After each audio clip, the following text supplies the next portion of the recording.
Hello guys, welcome back on my YouTube channel RJ class से। तो चलिए, मैं 1 to 20 क्वेश्चन का मैं पिछली वीडियो में हल किया था। ऑब्जेक्टिव क्वेश्चन आंसर जो इसका द सोल्जर चैप्टर का दिया हुआ है, पोएम नंबर 6 है, ठीक है, क्लास 12 इंग्लिश का। तो चलिए 21 से आज 40 तक हम लोग सोल्व करने वाले हैं। तो चलिए स्टार्ट करते हैं। और यदि आप हमारे वीडियो में नए हैं तो लाइक कीजिएगा और चैनल को सब्सक्राइब भी कीजिए। आप लोग लाइक नहीं करते हैं और कमेंट भी नहीं करते हैं, आप लोग कैसे हैं? तो चलिए स्टार्ट करते हैं। क्वेश्चन नंबर 21 क्या है? The image of precises of dot dot run the throw both the stanza. कहता है इमेज जो प्रेसाइज किया गया था, यानी जो यहाँ पर कल्पना जो पिक्चर दिखाया गया run of throw of the both stanza, दोनों स्टेंजा में, वो किस चीज़ का है? तो अमेरिका का है, इंग्लैंड का है, फ्रांस का है, या तो इंडिया का है? तो इसका राइट आंसर क्या होगा? इंग्लैंड का दिखाया गया है ना। इंग्लैंड के बारे में ही बात करते हैं। क्वेश्चन नंबर देखिए आप 22। The place where the soldier would be buried should be treated as the part of dot dot after his death. कहता है कि द प्लेस वैसा जगह जहाँ पर सोल्जर दिखाते हैं should be treated as a part, एक आफ्टर हिज, अपने मरने के बाद एक टुकड़ा बताते हैं, ठीक है, कि वहाँ पर हम लोग क्या करना, ट्रीट किया जाएगा, देखा जाएगा। तो इसका राइट आंसर क्या होगा? इंग्लैंड में। कहाँ पर? इंग्लैंड में। क्वेश्चन नंबर 23 देखिए, the speaker of the poem the soldier is a. The speaker of the poem यानी कि जो द सोल्जर के जो स्पीकर थे, लेखक थे, वो क्या थे? डॉक्टर थे, सोल्जर थे, टीचर थे, या ट्रेडर थे? तो इसका राइट आंसर क्या होगा? सोल्जर। क्या थे? सोल्जर थे। क्वेश्चन नंबर 24 देखिए, the poem daughter is a patriotic poem. कौन सा पोएम जो है देशभक्ति पूर्वक है, पोएम है ना, देश प्रेम से भरा हुआ पोएम, कविता है। तो इसका कौन सा होगा आंसर? आंसर इसका हो जाएगा आपका सोल्जर। क्या होगा? सोल्जर हो जाएगा।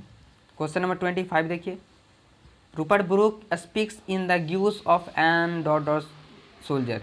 कहता है जो रूपर्ट ब्रूक हैं स्पीक बतलाते हैं कहाँ के सोल्जर के बारे में? तो इंग्लिश के, अमेरिकन के, फ्रेंच के, यूरोप के?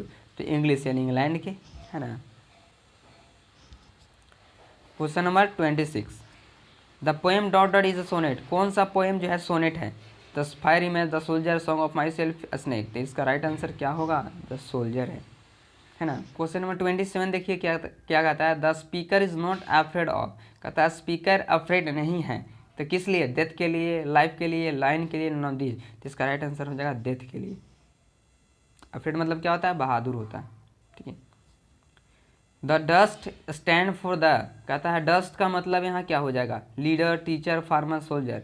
तो यहाँ पर डस्ट जो है स्टैंड किसके लिए बताया गया था? सोल्जर के लिए बताया गया था, है ना। ऑप्शन डी हो जाएगा। क्वेश्चन नंबर 29 देखिए, the poet in the soldier depicting the miseries of. कहता है कि ये जो सोल्जर था, ये डिपिक्टिंग और मिसेस बतलाया गया किसके बारे में? तो वार, नेचर, रिलेशन, या लव। तो वार के बारे में दिखाया गया। किसके बारे में? वार को दिखाता है, डिपिक्टिंग करता है। क्वेश्चन नंबर 30 देखिए, ये sonnet is a poem of dot dot lines. Sonnet में, सोनेट का जो कविता होते हैं उसमें कितने लाइन होते हैं? तो 16, 14, 18, 20 होगा। क्या होगा? 14, बी। 14 लाइन का कविता को सोनेट बोला जाता है, ठीक है। ऑप्शन नंबर बी होगा। क्वेश्चन नंबर 30 का ऑप्शन क्या होगा? बी होगा। Question number 31, it I should die I think only this me is taken from.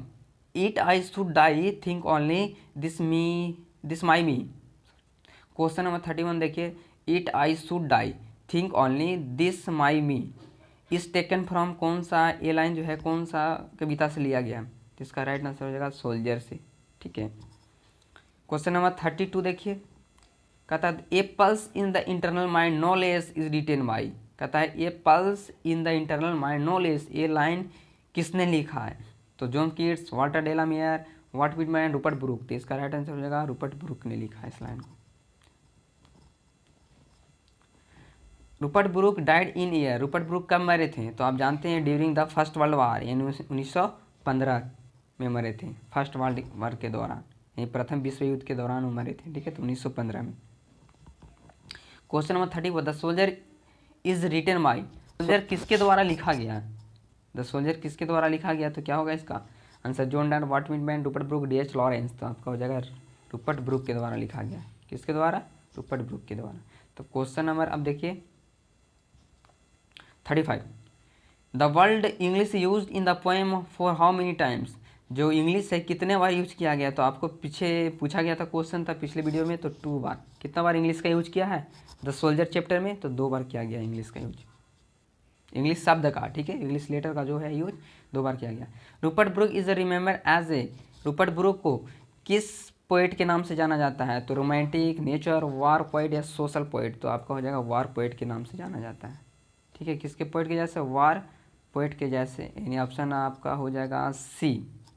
क्या होगा? ऑप्शन सी, वार पोइट के नाम से जाना जाता है। क्वेश्चन नंबर 37 देखिए, the soldier is, the soldier कैसा कविता है? Children's poem, romantic poem, war poem या नेचर पोएम? तो वार पोएम हो जाएगा। Question number 38, the poet express to independence to, एक आपका जो द सोल्जर का ऑब्जेक्टिव का जो पार्ट 1 है उसमें एक क्वेश्चन बताया गया है, ठीक है। इंडिपेंडेंस का मतलब क्या होता है? इसका मतलब होता है ऋणग्रस्तता, ठीक है। तो ऋणग्रस्तता जो है अपने कवि जो है एक्सप्रेस करते, वर्णन करते, तो कहाँ के? इंडिया के, अमेरिका के, इंग्लैंड के, स्पेन के? तो इसका राइट आंसर हो जाएगा इंग्लैंड के, ऋणग्रस्तता को एक्सप्रेस करते हैं।